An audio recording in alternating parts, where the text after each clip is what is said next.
오늘 함께 우리가 살펴볼 말씀은 다니엘서 9장의 말씀입니다. 우리 9장 말씀 함께 듣도록 하겠습니다.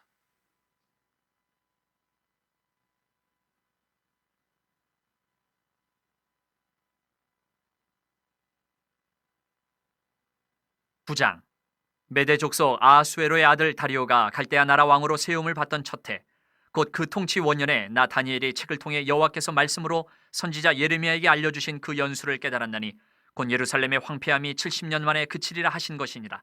내가 금식하며 베옷을 입고 재를 덮어쓰고 주 하나님께 기도하며 간구하기를 결심하고 내 하나님 여호와께 기도하며 자복하여 이르기를, 크시고 두려워할 주 하나님, 주를 사랑하고 주의 계명을 지키는 자를 위하여 언약을 지키시고 그에게 인자를 베푸시는 이시여, 우리는 이미 범죄하여 패역하며 행악하며 반역하여 주의 법도와 규례를 떠나싸우며 우리가 또 주의 종 선지자들이 주의 이름으로 우리의 왕들과 우리의 고관과 조상들과 온 국민에게 말씀한 것을 듣지 아니하였나이다. 주여, 공의는 주께로 돌아오고 수치는 우리 얼굴로 돌아옴이 오늘과 같아서 유다 사람들과 예루살렘 거민들과 이스라엘이 가까운 곳에 있는 자들이나 먼 곳에 있는 자들이 다 주께서 쫓아내신 각국에서 수치를 당하였사오니 이는 그들이 주께 죄를 범하였음이니이다. 주여, 수치가 우리에게 돌아오고 우리의 왕들과 우리의 고관과 조상들에게 돌아온 것은 우리가 주께 범죄하였음이니이다마는 주 우리 하나님께는 긍휼과 용서하심이 있사오니 이는 우리가 주께 패역하였음이오며 우리 하나님 여호와의 목소리를 듣지 아니하며 여호와께서 그의 종 선지자들에게 부탁하여 우리 앞에 세우신 율법을 행하지 아니하였음이니이다. 온 이스라엘이 주의 율법을 범하고 치우쳐가서 주의 목소리를 듣지 아니하였으므로 이 저주가 우리에게 내렸으되 곧 하나님의 종 모세의 율법에 기록된 맹세대로 되었사오니 이는 우리가 주께 범죄하였음이니이다. 주께서 큰 재앙을 우리에게 내리사 우리와 및 우리를 재판하던 재판관을 쳐서 하신 말씀을 이루셨사오니 온 천하에 예루살렘에서 일어난 일 같은 것이 없나이다.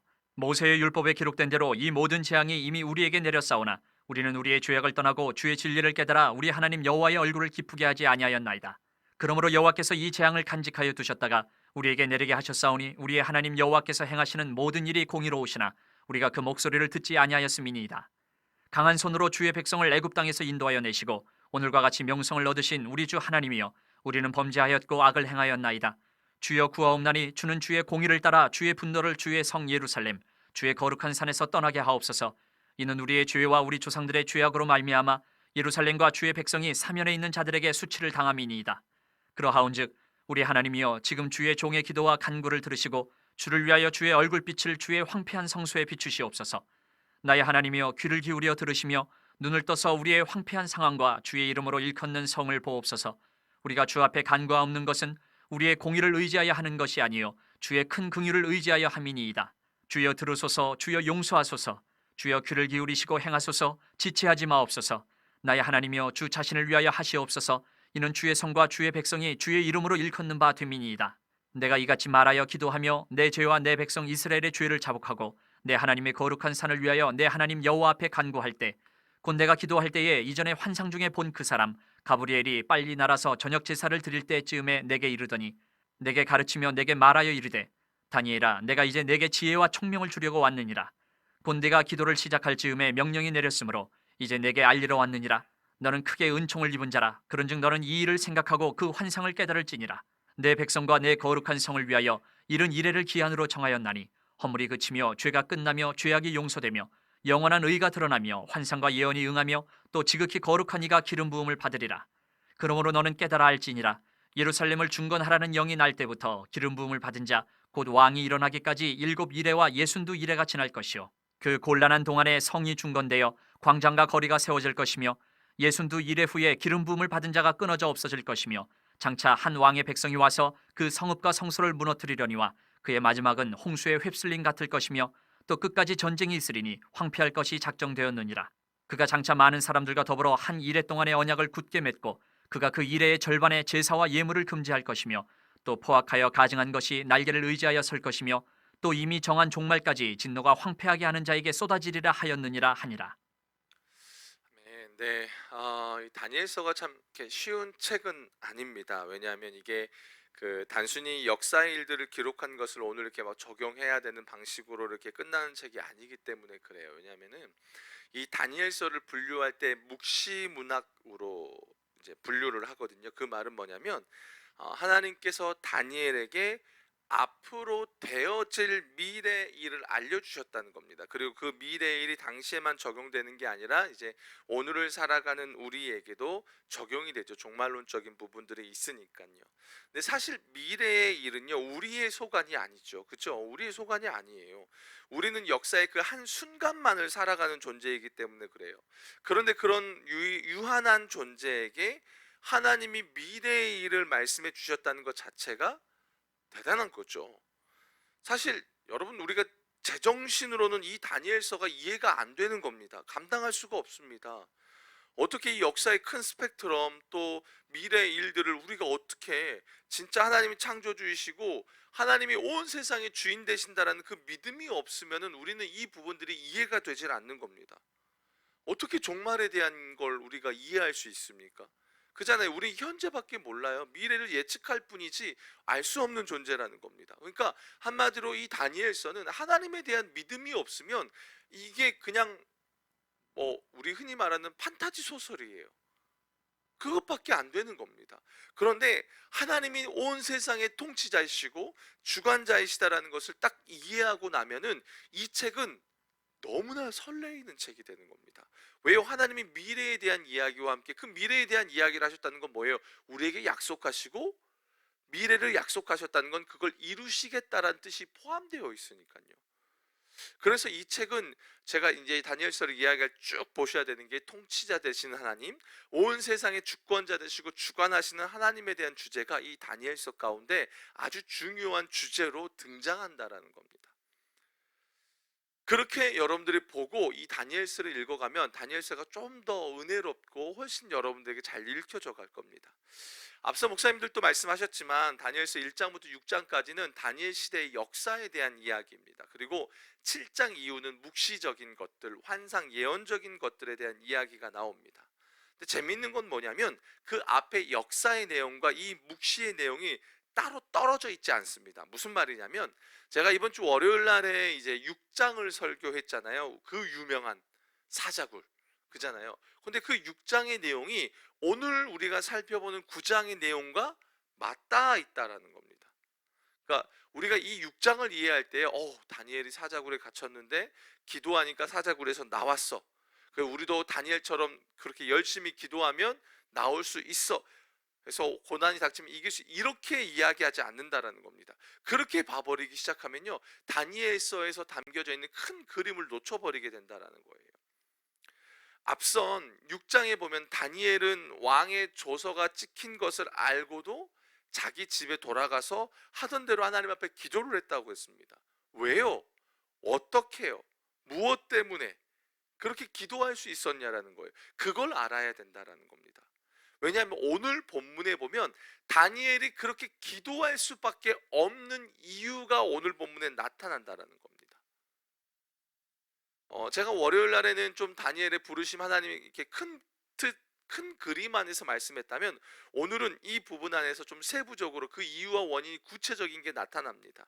오늘 본문 9장 뒷부분에 하면 일은 일에 대한 거는 이제 담임 목사님이 매일 말씀 기도에서 좀 다루도록 하고요. 오늘은 그 앞에 부분들을 좀 여러분들과 살펴보려고 합니다. 자, 오늘 1절에 보면 메대 족속 아하수에로의 아들 다리오가 갈대아 나라 왕으로 세움을 받던 첫 해라고 말하는데 이게 언제냐면 6장에 보면 벨사살, 5장 끝에 보면 벨사살이 죽고 이제 다리오가 등극하는 그때가 나오는 거예요. 그때를 말하는 겁니다. 그런데 그런 상황 속에 나라가 바뀌어가는 그 어간 속에 다니엘이 어떻게 하냐면 선지자 예레미야의 책을 읽게 됩니다.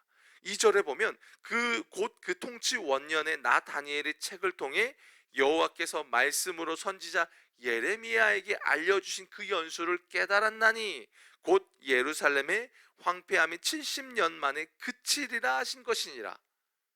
뭐예요? 예레미야 책을 읽게 되고 하나님께서 이스라엘에게 포로로 70년 끌려갈 건데 그 시간이 이제 곧 그칠 것이다라는 것을 다니엘이 알게 되었다는 겁니다. 이전까지는 희미하게 알았는지 몰라요. 포로로 끌려갔고 언젠가는 돌아오겠지, 어떠한 그 흐름상에서 그렇게만 희미하게 알았는지 모릅니다. 구체적이지 몰랐죠. 그런데 멸망하고 난 이후에 이 어떻게 예레미야의 책이 페르시아 바사 이곳까지 왔는지는 모르겠지만 다니엘이 그 예레미야의 책을 읽는 동안에 희미하게 알았던 하나님의 약속을 명확하게 확인한다라는 겁니다. 그러면서 자신이 포로로 끌려온 때부터 연수를 계산하는 거예요. 그리고 봤더니 이제 그 70년이 곧 끝나겠구나, 얼마 남지 않았구나 라는 것을 깨달은 겁니다. 여러분, 그러니까 어떨까요?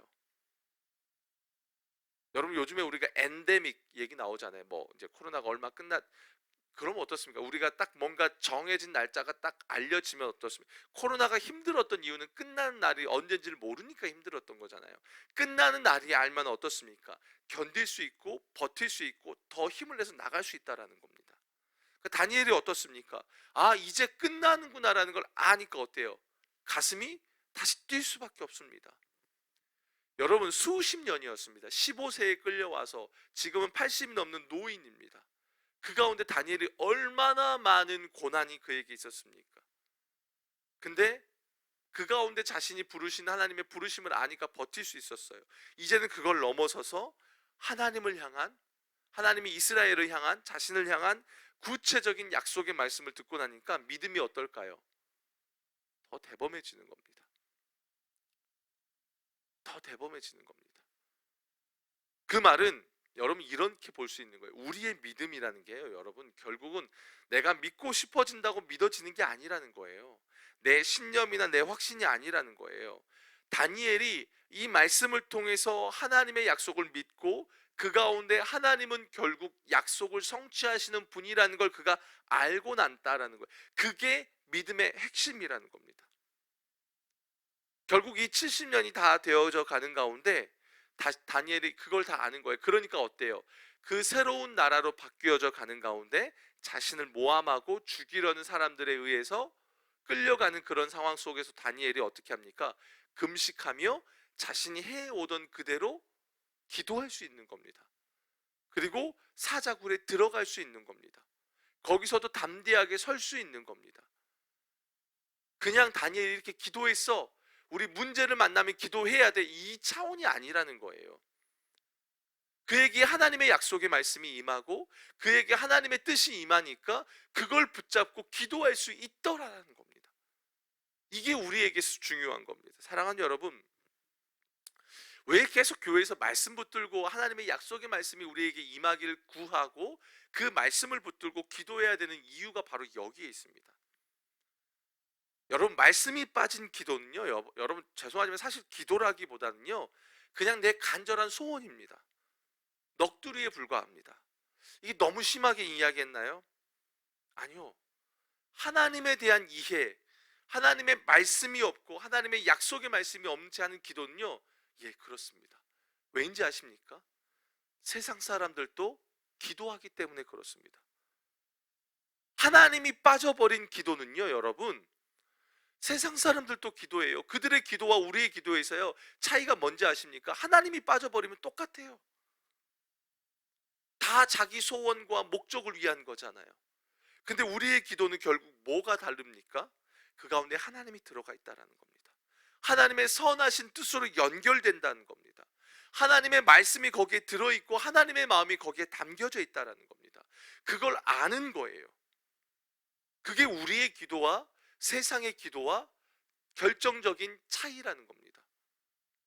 그래서 여러분, 이 9장의 사건이 있었기 때문에 이 6장의 사건으로 이어질 수 있었습니다. 하나님이 영적으로 다니엘에게 이런 역사를 이루어 줬기 때문에 이 수면 아래에 그런 역사적인 일들이, 영적인 일들이 있었기 때문에 다니엘이 사자굴에 들어가는 그런 상황들 속에서도, 그런 위협 속에서도 믿음을 지키며 나아갈 수 있었다라는 겁니다. 이해가 되시죠? 그렇게 다니엘이 하나님께 금식하며 베옷을 입고 기도하며 간구하기를 결심하고 라고 하면서 4절 이하부터 다니엘이 하나님 앞에 올려드린 기도의 금식의 내용이 여기에 나오는 거예요. 그러니까 이게 여러분 이런 흐름 속에 있는 겁니다. 그런데 여러분 오늘 9장 4절부터 보게 되면 다니엘이 금식하며 하나님께 기도하기를 간구하고 라고 나오는데, 거기서 우리가 살펴봐야 될 중요한 내용이 또 한 가지가 있습니다. 지금 다니엘이 굉장히 겸손한 마음으로 하나님 앞에 이스라엘 백성들의 회복을 위해서 기도하고 있는데요. 먼저 다니엘이 이스라엘 민족들의 죄악상을 상세하게 고백합니다. 하나님, 우리 죄를 용서해 주십시오. 우리에게 하나님의 자비와 긍휼을 베풀어 주십시오. 이런 형식으로 기도를 하고 있습니다. 근데 여기에 보면요, 다니엘이 이스라엘 백성들에게 다니엘이 하나님께 우리 이스라엘 백성들을 회복시켜 달라고 기도하는 그 근거가 뭐냐면, 하나님, 우리가 이 70년 포로 기간을 하나님 앞에서 이렇게 잘 보냈으니까 하나님 우리 회복시켜 주십시오, 이렇게 말하는 게 아니라 철저하게 다니엘이 그 회복의 근거를 어디다 두고 있냐면, 앞서 제가 여러분 우리 환우들을 위해서 기도할 때에 그 근거를 어디다 뒀습니까? 하나님, 당신의 긍휼을 구합니다. 여기에 나오는 거예요. 우리가 이렇게 했으니까, 하나님 저 이렇게 금식했으니까요, 하나님 저 이렇게 했으니까요, 기도 응답해 주십시오, 회복 주십시오, 이게 아니에요 여러분. 그게 아니라는 겁니다. 철저하게 다니엘의 기도의 근거를 보면 주님의 크신 긍휼의 근거를 두고 있어요. 18절에 보면 이렇게 나와요. 나의 하나님이여, 귀를 기울여 들으소서. 시며 눈을 떠서 우리의 황폐한 상황과 주의 이름으로 일컫는 성을 보옵소서. 우리가 주 앞에 간구하는 것은 우리의 공의를 의지하는 것이 아니요, 뭐라고 나와요? 주의 큰 긍휼을 의지함입니다. 우리의 의로움을 의지하며 간구하는 것이 아니라 주님의 큰 긍휼을 의지하며 기도합니다. 간구합니다. 여러분, 이게 우리가 다니엘의 기도에서 배워야 될 겁니다. 철저하게 근거를 하나님께 둡니다. 우리에게 주어질 회복의 약속, 우리에게 주어질 부흥의 약속, 이게요, 우리가 뭔가 잘해서 주어지는 게 아니라는 겁니다. 그것이 아니라 그 모든 근거는 철저하게 하나님께 있다라는 겁니다. 그래서 하나님은 긍휼이 많으시고, 하나님은 사랑이 많으시고, 하나님은 자비가 많으신 분이고, 하나님은 부흥의 하나님이시기 때문에 하나님, 우리에게 회복을 주십시오, 우리에게 긍휼을 베풀어 주십시오, 우리에게 부흥을 주십시오라고 기도할 수 있는 겁니다. 근거가 하나님께 있다라는 겁니다. 내가 이렇게 하니까 회복시켜 주십시오, 이게 아니라는 겁니다. 왜요? 그렇게 되면요, 회복의 근거가 내가 돼요. 그럼 그건요, 샤머니즘이 되는 거예요. 물론 우리는 그 하나님이 어떤 분인지 알기 때문에 기도하며 하나님 앞에 나아가야 합니다. 그러나 우리가 분명히 명심해야 될 것은 뭐냐면, 철저하게 모든 근거는 하나님께 있다라는 겁니다. 그분이 긍휼의 하나님이십니다. 아멘이십니까? 택한 백성을 향한 긍휼을 갖고 계신 분입니다. 그렇기 때문에 우리는 그 하나님을 붙잡고 기도해야 됩니다. 사랑하는 여러분, 하나님이 어떤 분인지 알기 때문에 다니엘은 지금 그 하나님 앞에 회개하며 나아가는 거예요. 하나님이 긍휼이 많은 분인지 알기 때문에 우리 백성들의 죄악을 갖고 자기가 대신해서 하나님 앞에 회개하며 나아가더라는 겁니다. 여러분, 세상 사람들이 회개하지 않는 이유가 뭔지 아십니까? 할 필요가 없어요. 왜요? 하나님을 모르기 때문입니다. 하나님은 용서해 주시는 분이고 자비가 많으시는 분이라는 걸 모르기 때문에 그들은 돌이킬 필요가 없는 겁니다. 반대로 여러분, 우리가요, 얼굴 철판 깔고 어짓게 넘어지고 범죄하고 그러면도 또 얼굴 철판 깔고 주님 앞에 나오는 이유가 뭡니까? 비록 내가 범죄했더라도, 내가 연약하여서 넘어졌더라도 내가 그 가운데 그것을 가지고 나아오면 하나님이 용서해 주시고 긍휼하게 여겨주시는 분이라는 걸 알기 때문에 우리는 회개하며 나아가더라는 겁니다. 면목이 없어도 나아가더라는 겁니다. 이걸 중요한 겁니다. 근거가 어디에 있느냐는 거예요. 이게 바뀌면 안 된다는 겁니다. 9장에는요, 다니엘이 그걸 알기 때문에, 근거가 하나님께 있다라는 걸 알기 때문에요, 요 다니엘서 9장에요 여러분, 아주 재밌는 표현이 나와요. 뭐냐면 다니엘서 9장에는요 여러분, 다른 부분의 다니엘서에 여러분 다른 장들 눈 씻고 찾아보세요. 없어요. 바로 여호와라는 신명이 다니엘 9장에만 무려 8번이 나옵니다. 9장에만 여호와. 여러분, 여호와란 이름이 갖고 있는 뜻이 무엇이죠? 언약의 하나님이시죠. 신실하다는 겁니다. 택한 백성과 약속을 맺는 것을 신실하게 지켜가는 분이라는 겁니다. 4절에도 보면 내 하나님 여호와께 기도하며 자복하여 이르기를 크시고 두려워할 주 하나님, 주를 사랑하고 주의 계명을 지키는 자를 위하여 언약을 지키시고 그에게 인자를 베푸시는 주여. 여호와 하나님은 언약과 같이 간다는 겁니다. 다니엘이 이걸 아니까 하나님 앞에 회개하며 나아가는 거예요. 은혜를 구하며 나아갈 수 있는 겁니다. 우리는 자격이 없습니다. 그런데 하나님이 약속하셨잖아요. 하나님 긍휼이 많으시잖아요. 그래서 그 하나님을 붙들고 나아갈 수 있다라는 거예요. 여러분, 나중에 집에 가셔서요, 이 9장에서 여호와란 부분에다가요 다 색칠 한번 해보세요. 그리고 나서 그 색칠한 부분에다가 택한 백성을 향한 하나님의 신실하심을 한번 대입해서 보세요. 그러면 이 책이요 다르게 보여지더라는 겁니다. 그러니까 다니엘이 조서가 찍힌 걸 알고도 그가 이전에 하던 대로 하나님 앞에 기도하기를 멈출 수 없었다라는 겁니다. 왜요? 자기의 문제보다, 자기에게 처한 상황보다 하나님이 끌어가실 언약의 신실하심이 더 크더라라는 겁니다. 그러니까 그가 사자굴에서 나온 이후에 뭐라고 말해요? 이는 그가 자기의 하나님을 믿었더라. 여러분, 그 말이 이해가 되는 겁니다. 이 9장이 전제가 되니까요. 다니엘서 9장은요, 여러분, 하나님이 어떤 분인지를 너무나 분명하게 보여줍니다. 여러분, 우리가 하나님을 알아야 하는 이유가 바로 여기에 있습니다. 기도할 때 그냥 내 열심, 내 간절함으로 기도하는 것이 아니라 내가 기도할 때 기도하는 대상이 누군지를 분명히 알아야 됩니다. 아무리 많이 열심히 여러분 기도하고 막 금식하고 뭐하고 별의별 기도를 해도요, 기도하고 나온 이후에 그 성도님, 여러분이 기도한 하나님이 누굽니까? 기도 누구에게 했습니까? 여러분, 당신이 한 기도를 받으시는 분이 누굽니까? 이걸 모르면요, 우리의 기도는 세상에서 하는 샤머니즘과 똑같아요. 그렇기 때문에 내 열심과 내 간절함보다 더 앞선 게 뭐냐면 내가 기도하는 그 대상이 어떤 분인지를 명확히 아는 게 더 중요하다는 겁니다. 지금 다니엘이 그걸 알기 때문에 그렇게 기도의 과정으로 나아간다라는 겁니다.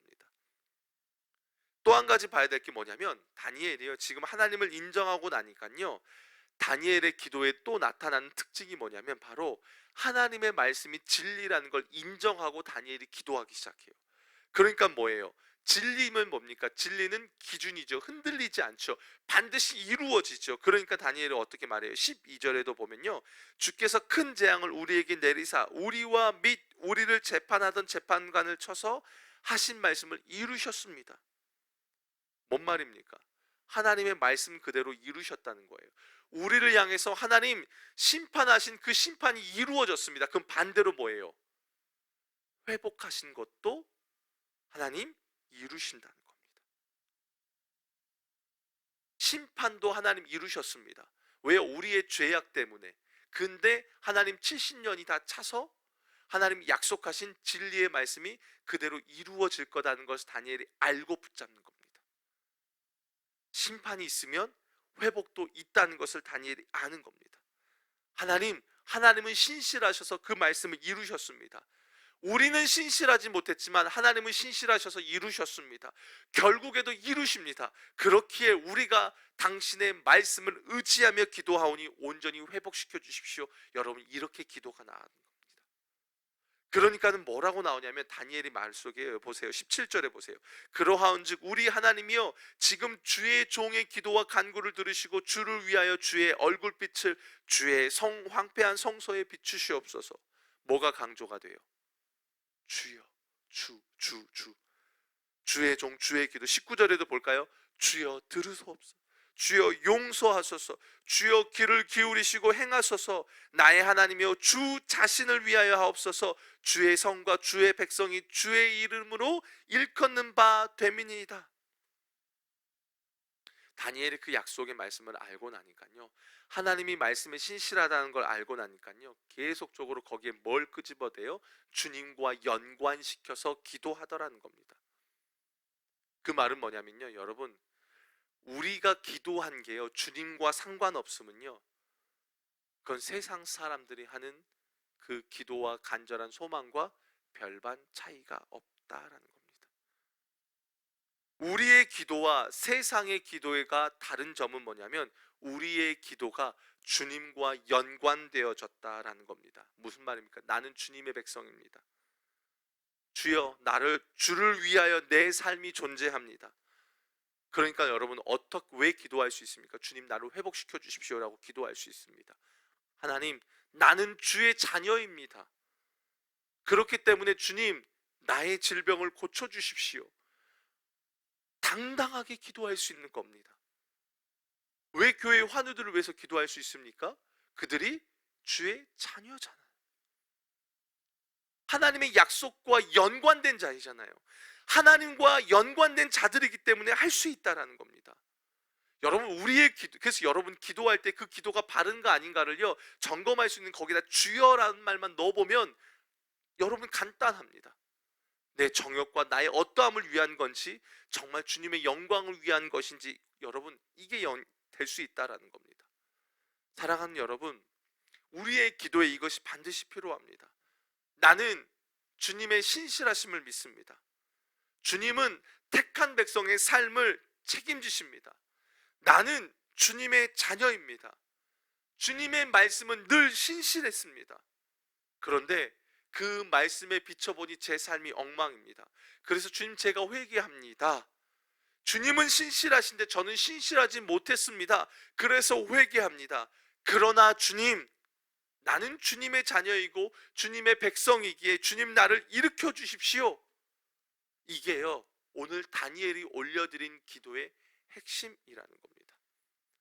사랑하는 여러분, 지금 다니엘은요, 역사의 소용돌이 속에 있습니다. 우리의 삶과 비교할 수 없는 치열하고 고통스러운 현장에 있습니다. 고위 관직에 있다고 아니요, 그럼에도 그는 포로 신분이었습니다. 그런데 다니엘은 지난 월요일 날도 말씀드렸죠. 아는 게 있습니다. 자기는 하나님의 백성이라는 것을 아는 겁니다.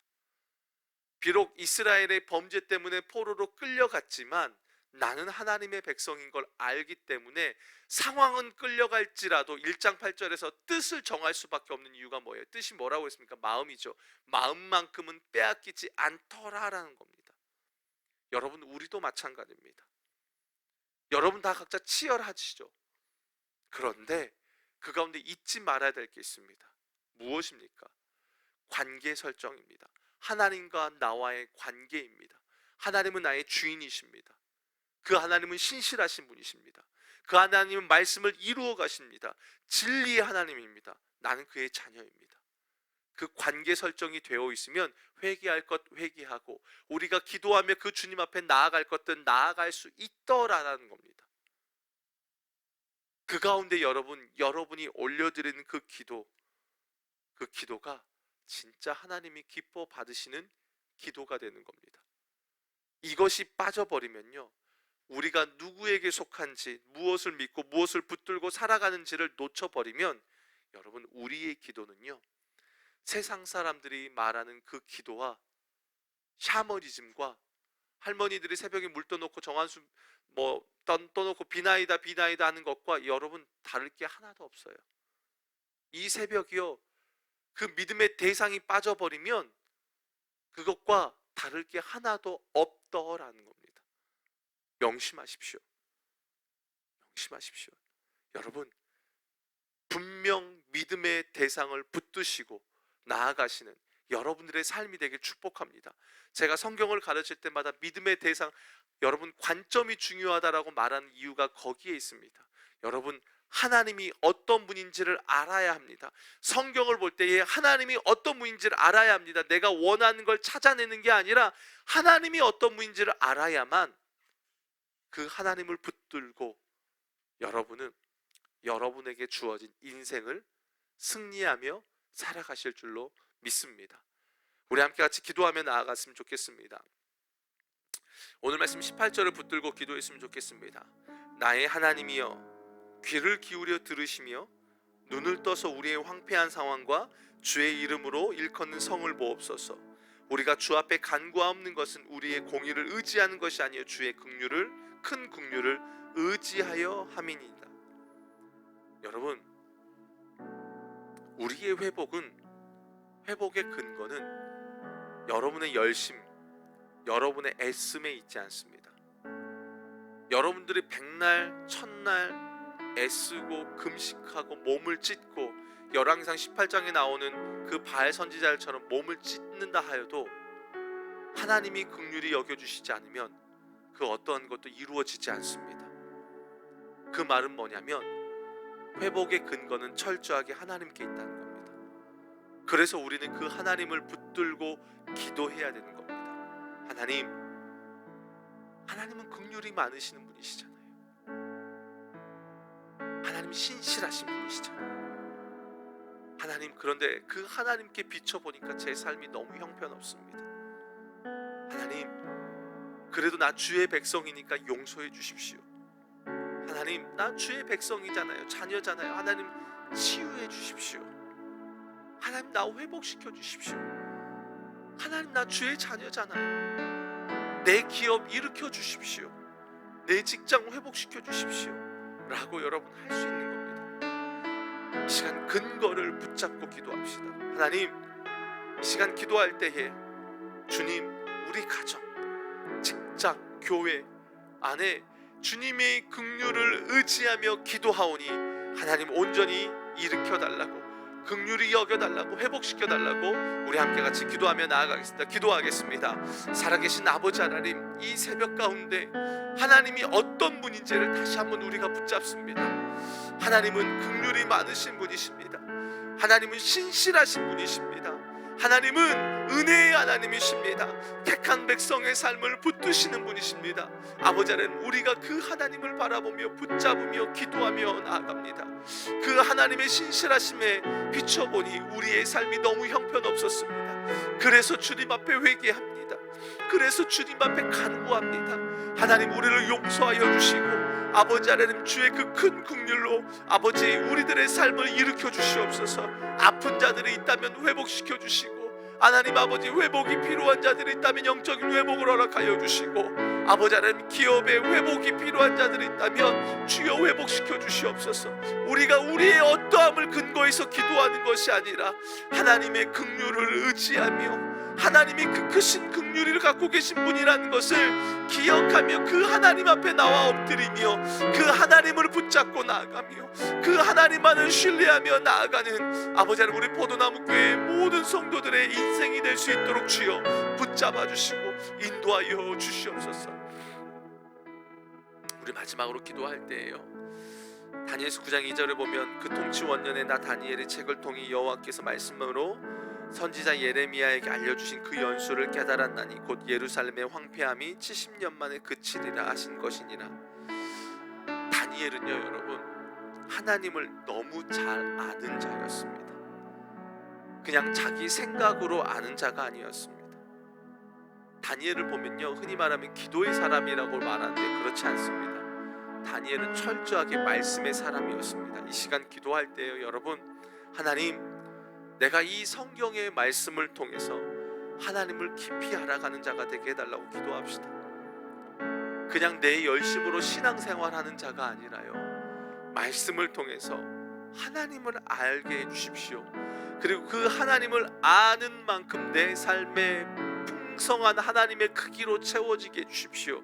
그게 믿음인데요, 하나님을 아는 만큼 믿음의 지경이 넓어져서 내 인생이요, 그 하나님을 붙잡는 가운데 풍성하게 승리하는 아름답고 복된 인생 되게 해달라고, 우리 마지막으로 우리 하나님을 알게 해달라고 주여 한번 외치고 계속해서 기도하겠습니다. 주여